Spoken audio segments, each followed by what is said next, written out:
Hi everyone, this is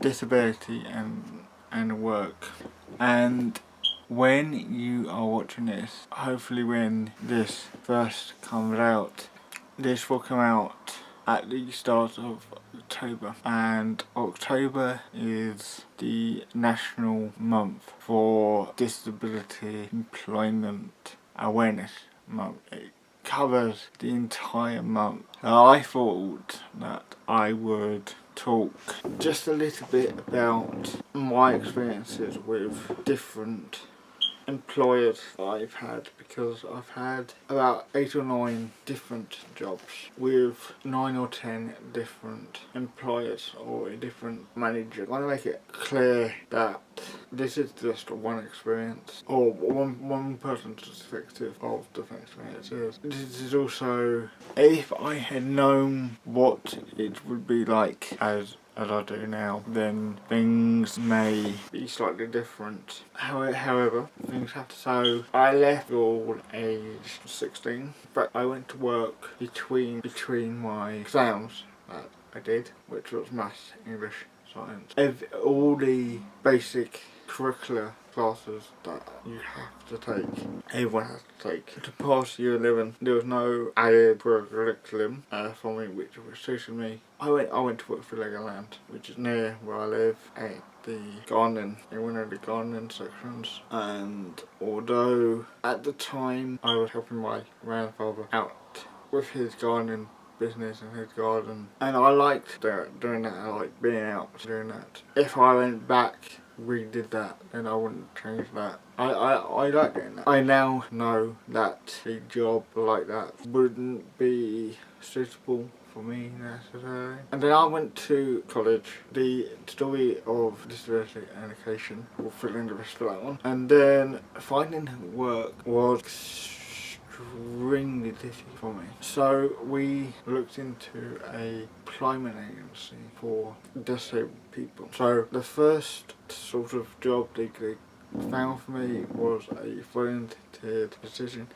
There was some debate about the fact that a volunteer position isn't real work against a paid position. However, I think it is. I think it's just as valuable to as a job. When you're just starting out trying to find work, then it's a good place to start. It's also, it's a good place to start. It's a good place to put your foot in the door, and it might lead to paid work.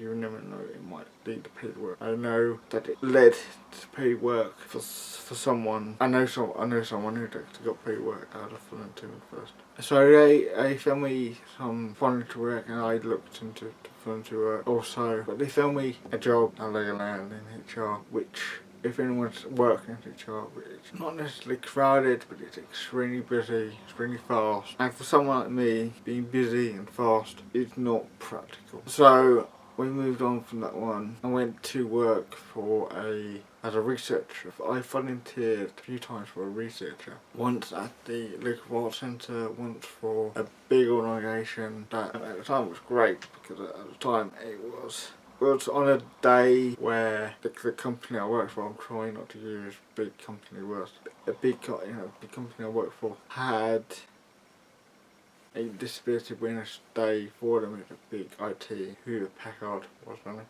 and they invited me to be a volunteer and do a small role inside. And I like that role. Not overly practical, but it was a nice role to do. So it's not only practical because I can get there more myself. This is one of the things that people don't often realise that comes into having a job, or it's all well and good having a job or having a volunteer job. But it's the other sensible, practical sense that you have when you're able-bodied.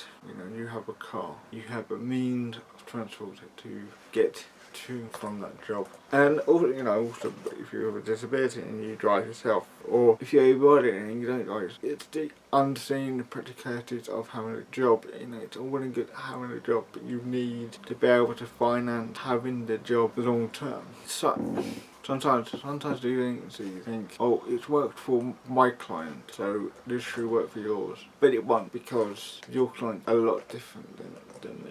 You know, I don't really want to commit this. I don't really want to commit this to it or anything. But I've kind of resigned myself to the fact that I no longer want a job. Stupid. We want a job.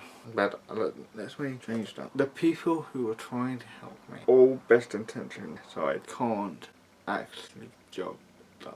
It is very difficult and hard to do in this day and age, to get notified and be lucky with what I'm doing, talking to you on YouTube. And there are many reasons why I have decided to become a YouTuber. One of them being, it is very hard and disheartening to find a job that is suitable for my skill set, which is not fast paced and it does not involve me stacking shelves, okay, or licking envelopes. I am more intelligent than that. However, I'm not fast or know completely what I am doing when it comes to these clever computer skills. Yes, I am learning all the time. I'm learning how to do this. I consider myself an apprentice YouTuber. Let me phrase that, or a content creator, because I don't get paid to do this. One day, hopefully, I will. I need you to help me by doing so.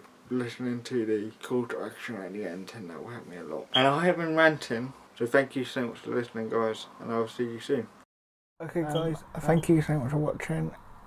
If you liked this video, I would appreciate a thumbs up. If you would like to see more of my content, then subscribe to the channel and hit the little bell button so that you get notified when I do upload.